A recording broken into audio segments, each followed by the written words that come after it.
Présentation de vœux du SNID Faso Yiriwaton à la presse à l'occasion du Nouvel An. Aubaine pour le parti d'analyser la situation politique du pays et plaider pour une large consultation des forces vives lors des élections générales. Quelles réformes faut-il adopter pour un système éducatif performant au Mali? La réflexion se mène en marge des États généraux de l'éducation, la série de la semaine. Belle entrée en lice des Aigles hier soir face à l'Afrique du Sud. Euphorie un peu partout dans la capitale, mais malheureusement, des voitures ont été endommagées par des jeunes hors de contrôle. Mesdames et messieurs, bonsoir. Merci de nous rejoindre dans ce 1945. Le président du SNID Faso Yiriwaton, Maître Muntagatal, a présenté ses vœux à la presse ce 17 janvier 2024 à la Maison de la Presse. Il en a profité pour s'exprimer sur les élections. Paul Yapinguesson. Si un doute plane toujours sur la tenue de l'élection présidentielle en 2024, avec le léger report annoncé par le ministre de l'Administration territoriale le 25 septembre dernier, le président du Parti du Soleil Levant enjoint d'engager une large concertation avec les forces vives de la nation pour une sortie de crise. Ce n'est pas une question de prérogatives, ce n'est pas une question technique, c'est une question qui doit faire consensus. Et quand on parle de consensus, on parle au minimum de consultation du plus grand nombre. Je suggère qu'il en soit ainsi. Et je voudrais gager qu'il en sera ainsi. Selon Maître Muntagatal, l'année 2023 qui vient de s'achever a été riche en événements dont certains façonneront de façon durable le futur du Mali. Il en veut pour preuve la cherté de la vie et la crise énergétique. Face à ces difficultés, Maître Tal appelle à trouver des solutions pour soulager la souffrance des populations. Le coût de cette crise énergétique, s'il est calculé, atteindra allègrement plusieurs centaines de milliards de nos francs. Le temps n'est donc plus aux conversations, aux critiques de grain, mais il s'agit de situer les responsabilités et de mettre en œuvre des solutions pérennes qui, bien évidemment, j'en suis conscient, ne seront pas miraculeuses. Concernant la transition en cours, il estime qu'elle est celle du peuple malien et par conséquent n'appartient à personne, mais au contraire à tous. En conséquence, trois postures doivent s'imposer à nous tous. Premièrement, contribuer de toutes nos forces par des actes concrets et non par la seule parole à la pleine réussite de la transition. Deuxièmement, travailler ardemment à la bonne fin de la transition par des élections démocratiques, transparentes et régulières dont les résultats seront acceptés pour tous. Et enfin, s'impliquer pour qu'au sortir de la transition, les acquis soient consolidés et pérennisés. Une telle démarche n'est possible que dans le cadre d'un vaste rassemblement qui devra nous amener à dépasser nos clivages et antagonismes et réellement, cette fois-ci, à mettre le Mali au-dessus de tout. Au pupitre de cette cérémonie, Maître Muntagatal a soutenu avec constance la dépénalisation des délits de presse. Une dépénalisation qui ne saurait se confondre avec l'irresponsabilité des acteurs des médias qui doivent répondre des manquements dont ils se rendraient coupables, soit par l'opprobre de leur père qui pour lui est la pire des sanctions, soit par des condamnations pécuniaires appropriées. Et ce lundi 15 janvier 2024, la Chambre de première instance X de la Cour pénale internationale CPI a annoncé le report à une date ultérieure du verdict du jugement sur une condamnation ou un acquittement du détenu Al-Hassan Ag Abdulaziz Mohamed Ag Mahmoud. Les raisons de ce report sont dues à l'état de santé actuel du juge-président. Le prononcé du verdict avait été initialement fixé pour demain 18 janvier. M. Al-Hassan est accusé de crimes de guerre et crimes contre l'humanité prétendument commis à Tombouctou, au Mali. Le procès dans cette affaire s'est ouvert les 14 et 15 juillet 2020. Les États généraux de l'éducation, dont la phase nationale a démarré hier mardi, émergent en tant que phare d'espoir pour un système éducatif longtemps ébranlé par des décennies de crise. Quelle réforme notre système a-t-il besoin aujourd'hui? Épisode 1 de notre série de la semaine avec Soumaïla Fani. Dans un contexte où l'éducation dans notre pays a été marquée par des périodes difficiles, les États généraux de l'éducation se présentent comme une opportunité. Cependant, pour obtenir une réforme pouvant sortir notre école de l'impasse selon l'ancien ministre de l'Enseignement supérieur, il faut un financement souverain. Si vous émettez des idées, voilà ce que je veux, il faudrait que vous puissiez apporter les ressources qu'il faut pour ça. Aujourd'hui, nous sommes à cette étape de la refondation de l'État. Pour que cela soit une réalité, la question de l'enseignement dans nos langues doit être résolue définitivement. 13 langues ont été choisies comme langues officielles. Nous sommes une nation, nous devrons nous mettre d'accord sur une langue qui serait parlée par nous tous. Mais les autres langues doivent être connues, pratiquées, enseignées dans les classes, dans les aires culturelles. Dans cette même dynamique et en fonction des défis du moment, elle ajoute qu'il faut sélectionner aussi des savoirs.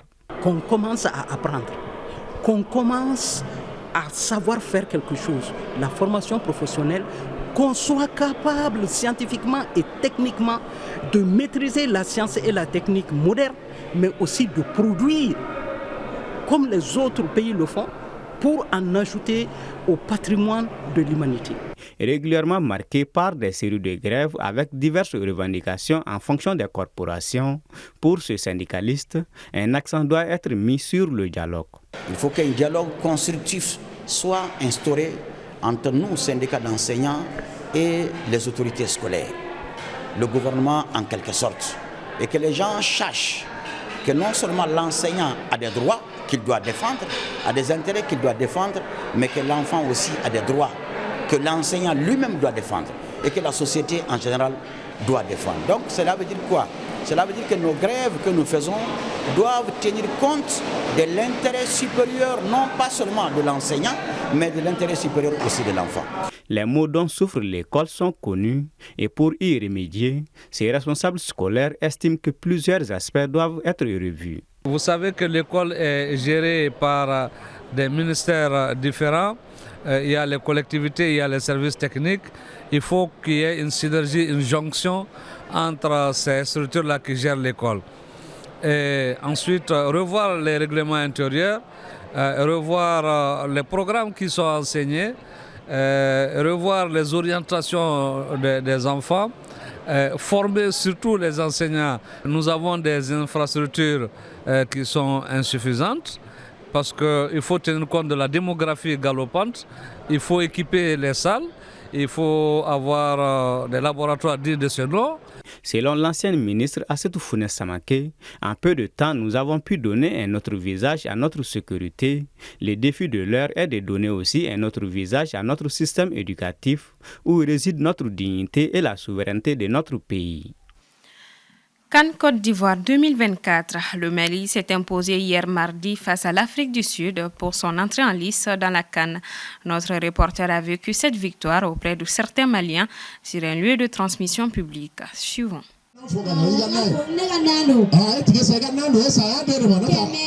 La foule des grands soirs.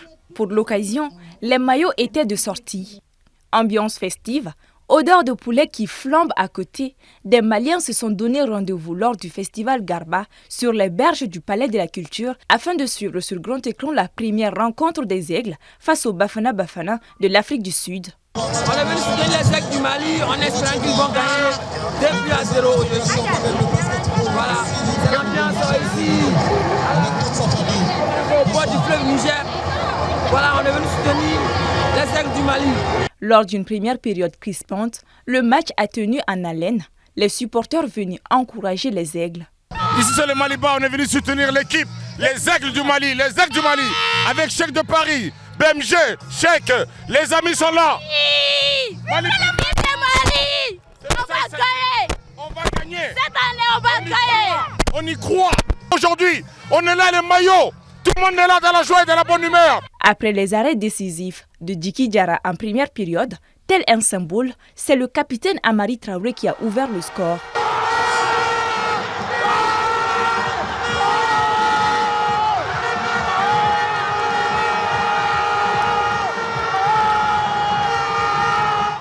6 minutes plus tard, Lassine Sinayogo a doublé la mise et donné plus de relief à la victoire du Mali.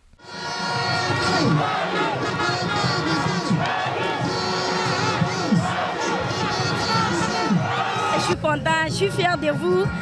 Bon, je suis très content d'avoir vous. Vraiment, on est très content pour la victoire. Vraiment, les aigles ont joué les maillots. Nous sommes très contents, vraiment. Vive les aigles du Mali, vive le Mali.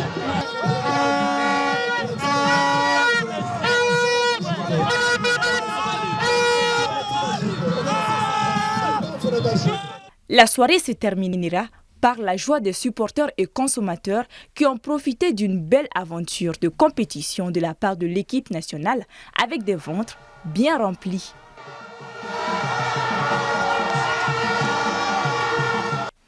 Les victoires du Mali sont suivies de célébrations populaires dans toute la capitale.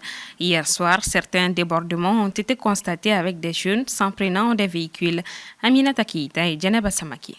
La célébration de la victoire 2-0 du Mali face à l'Afrique du Sud a laissé un goût amer à certains. Pour cause, des jeunes en manque de repères ont pris pour cible leurs véhicules, tambourinant dessus et montant sur les capots et sur les toits. Des voitures ont même été caillassées et des vitres brisées. Un de nos collègues de la rédaction de TMA a été victime de la furie de ces jeunes. Je partais vers la zone de l'aéroport. Donc après l'échangeur de Badlabougou, là, juste à la descente, il y avait des dizaines de personnes en liesse, ce qui est normal après une belle victoire du Mali. Mais sauf que ces personnes ont commencé à s'en prendre aux véhicules, aux passagers, aux gens qui passaient sur des motos.